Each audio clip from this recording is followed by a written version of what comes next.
Did you have your eyes set on Broadway, when you were, um did you s was it in your eyesight on your path in Drag Race?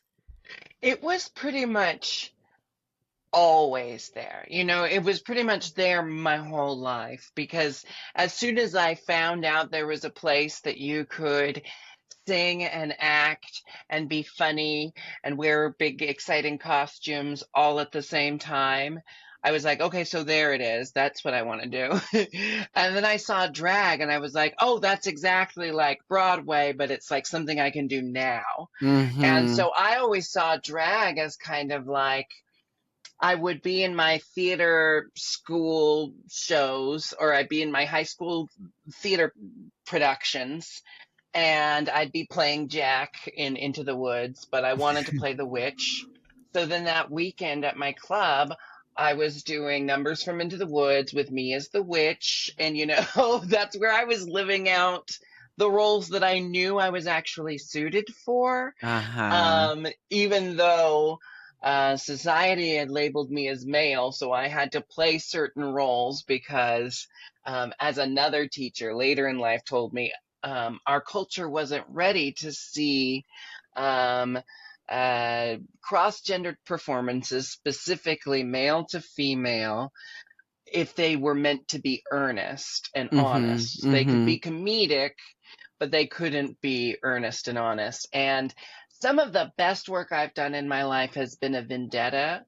Like has been like I to get prove it. someone I wrong. get it. And so pretty much my whole life I've been kind of like on this trajectory of like, I'm going to show that any actor can play any role if it makes sense for that actor to be playing that role. And I know that there's like that opens up a lot of gray area. And I think within that, there's the nuance of should we have certain actors play these roles just because it could make sense? What are we going to get from this person playing this role? But Absolutely. I do feel that we shouldn't be casting roles based on what's between our legs. It should be based on who shows up and plays the character. It should be, it's very interesting, and since we're talking about this, let's go in and talk about Chicago and talk about Broadway. It was one of the most profound experiences of my life.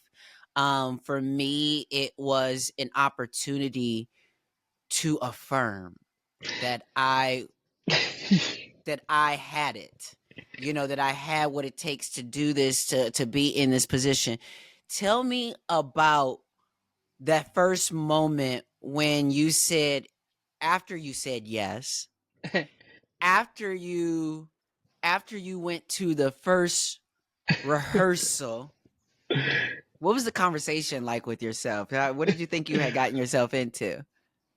First of all, affirmation is the biggest word that I can think of from my Mhm. experience in Chicago. And it's such a wonderful experience if you show up ready to let it be. That's everything in life. If you show up ready to take on the experience and meet the experience and bring your best to it so you can get the best from it, that's the secret, really. But but it was so incredible.